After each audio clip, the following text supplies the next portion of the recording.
इसका second part है, sorry question number 2 है।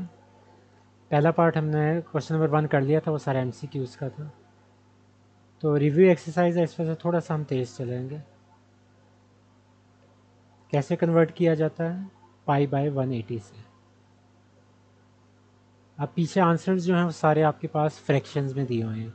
तो 255/180 कर दें तो आपके पास 17/12 हो जाएगा। और आगे ये जो पाई लगा हुआ है ऐसे ही लगा दें।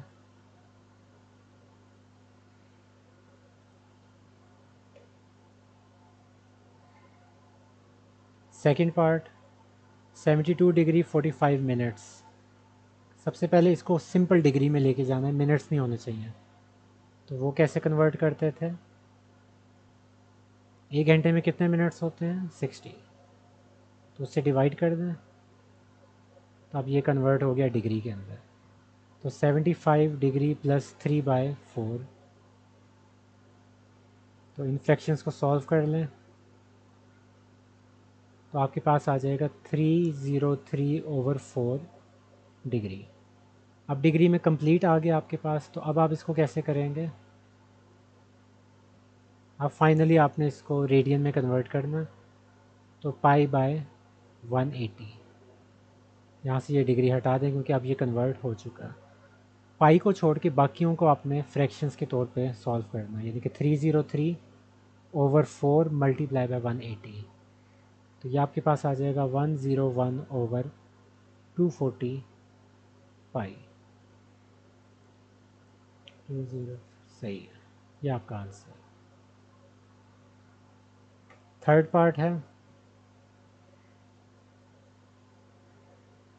142.5 डिग्री। तो 142.5 डिग्री है, तो इसको आप अगर फ्रैक्शंस में लेके जाएं तो हो जाएगा 285/2 डिग्री। अब आप इसको रेडियन में कन्वर्ट करने के लिए मल्टीप्लाई कर दें π/180 से।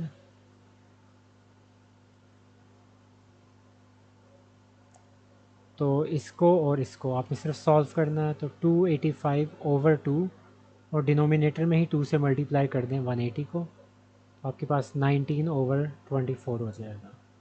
ये मोस्टली कैलकुलेटर से ही हो रहे हैं, इसमें मुझे अपना कोई दिमाग यूज़ करना नहीं है और करने की ज़रूरत भी नहीं है, बहुत शॉर्ट क्वेश्चन है। इसमें वो फ्रैक्शन से खेल लेना बैठ जाएँ, साइंटिफिक कैलकुलेटर यूज़ करें और जल्दी से इसको सॉल्व करके इसको रैप अप करें। बी पार्ट है, उसके भी आगे 3 पार्ट्स हैं। 17π/24।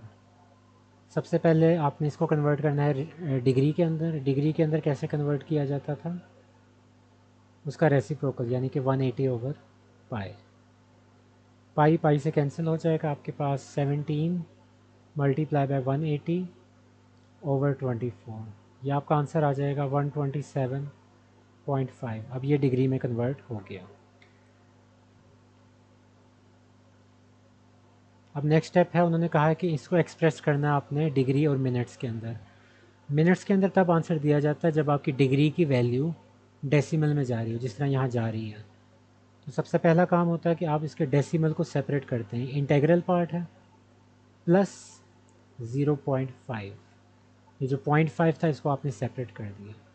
उसके बाद हम क्या करते होते थे, ये जो आपका डेसिमल पार्ट है इसको आपने 60 से मल्टीप्लाई करना है। अब जैसे ही आप इसको 60 से मल्टीप्लाई करेंगे आपने उसके ऊपर एक कॉमा लगा देना, यानी कि अब ये मिनट्स में कन्वर्ट हो गया। 127 डिग्री और 0.5 को 60 से मल्टीप्लाई करें 30 हो जाएगा। तो ये आपका 30 मिनट्स।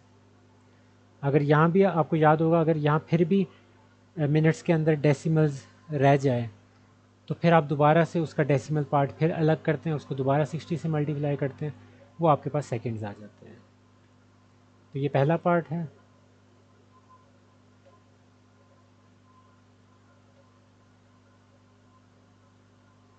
सेकंड पार्ट भी वैसे ही 180/पाई, पाई पाई से कैंसिल हो जाएगा।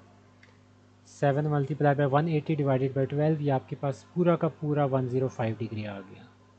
यही आंसर है, क्योंकि इसमें डेसिमल पार्ट है नहीं तो डेसिमल पार्ट क्योंकि है ही नहीं, तो इस वजह से इसका मिनट्स भी ज़ीरो हैं और सेकंड्स भी ज़ीरो हैं, इसमें आप नहीं लिख सकते। लास्ट पार्ट है आपके पास 11 पाई ओवर 16।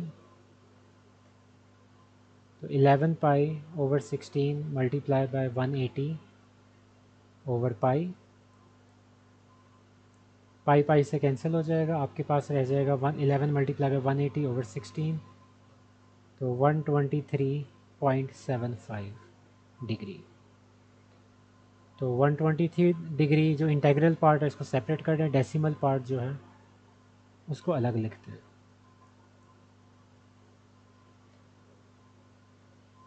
0.75 को मल्टीप्लाई कर दें 60 के साथ, अब ये कन्वर्ट हो गया मिनट्स में। तो 0.75 मल्टीप्लाई बाय 60 45 होता है, तो ये आपके पास 45 मिनट्स होगा। इसको आप दोनों तरह से कर सकते हैं, या लेफ़्ट हैंड साइड ले लें या राइट हैंड साइड ले लें, और मल्टीप्लाई जो करना है वो भी आप दो तरह से किया जा सकता है कि आप क्या इससे मल्टीप्लाई करवाना चाह रहे हैं। तो लेफ़्ट हैंड साइड ले लेते हैं।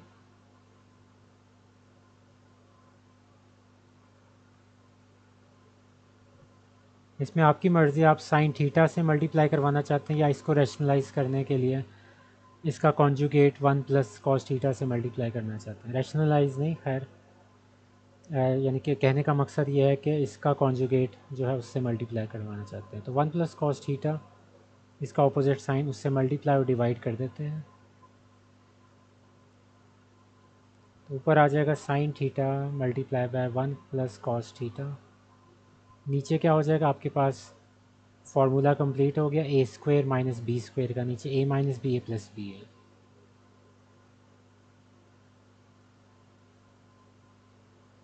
1 माइनस कॉस स्क्वायर थीटा क्या होता है, साइन स्क्वायर थीटा।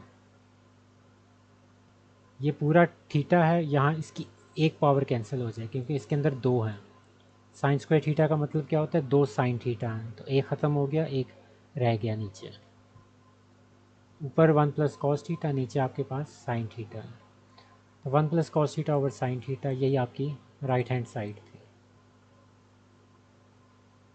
ये मैंने थोड़ा तेज़ करवाया क्योंकि ये हमने इस तरह के किए हुए हैं, ट्रिग्नोमेट्रिक आइडेंटिटीज़ प्रूव की हुई हैं जब मेन एक्सरसाइज थी तब। इसकी लेफ़्ट हैंड साइड ले लें क्योंकि राइट हैंड साइड से तो आप कुछ भी नहीं कर सकते, सिर्फ एक 1 ओवर सीकेंड स्क्वायर थीटा, उससे हम कुछ भी नहीं निकाल सकते। अब ये कोसीकेंड है, कोसीकेंड किसका इन्वर्स होता है, साइन का, तो इसको आप लिख सकते हैं 1 ओवर साइन थीटा।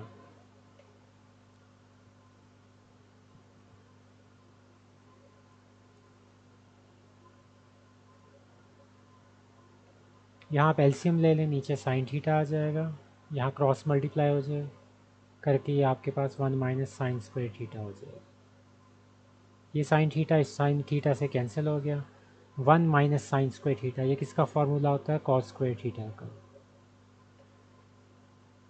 कॉस का इन्वर्स क्या होता है, सीकेंड होता है, तो कॉस हो जाएगा 1 ओवर सीकेंड, और क्योंकि स्क्वायर चल रहा है तो सीकेंड स्क्वायर थीटा होगा। और यही आपकी राइट हैंड साइड उन्होंने कही हुई है। इसकी लेफ्ट हैंड साइड ले लें, कोसीकेंड थीटा माइनस सीकेंड थीटा, तो कोसीकेंड को आप लिख सकते हैं 1 ओवर साइन क्योंकि उसका इन्वर्स है, और सीकेंड को लिख सकते हैं 1 ओवर कॉस थीटा। ये न्यूमरेटर का हो गया। इसी तरह डिनोमिनेटर में भी सेम काम करेंगे, 1 over sine theta plus 1 over cos theta. अब इनके एलसीएम्स ले लें, यहाँ क्या हो जाएगा, sine theta cos theta LCM आ जाएगा, क्रॉस मल्टीप्लिकेशन हो जाएगी, cos theta minus sine theta.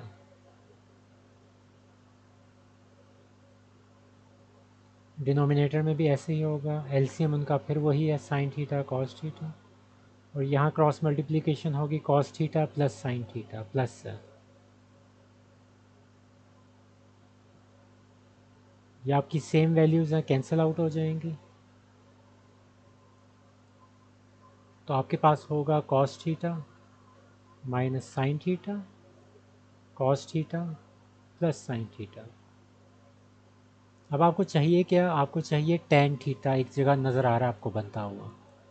अब कॉस से तो tan बनना मुश्किल है, लेकिन साइन से बना जा सकता है। अगर साइन को आप डिवाइड कर दें कॉस से तो साइन ओवर कॉस tan हो जाता है। तो इसका मतलब आपने हर वैल्यू को कॉस से डिवाइड कर देना, cos theta. Divide each term by cos theta. तो cos theta over cos theta minus sine theta over cos theta. और अगर ये न्यूमरेटर तक होता है, एक बात मैं यहाँ क्लियर कर दूँ, ये हमने अपनी मर्ज़ी से नहीं किया कॉस थीटा मल्टीप्लाई। अपनी मर्ज़ी से कोई चीज़ नहीं कर सकते। इसको बैलेंस करने के लिए हम डिनोमिनेटर के अंदर भी कॉस थीटा डिवाइड कर रहे हैं। अगर हम सिर्फ न्यूमरेटर में कर रहे होते वो पॉसिबल नहीं है, लेकिन हम इसको डिनोमिनेटर में भी कर रहे हैं। तो ओवरऑल इस पर इम्पेक्ट नहीं पड़ेगा इस इक्वेशन के ऊपर, क्योंकि आपस में अल्टीमेटली कैंसिल हो सकते हैं अगर आप इसको इस तरह समझ लें। तो cos over cos 1, sine over cos 10, यही काम नीचे cos over cos 1 plus sine over cos 10, यही आपकी राइट हैंड साइड।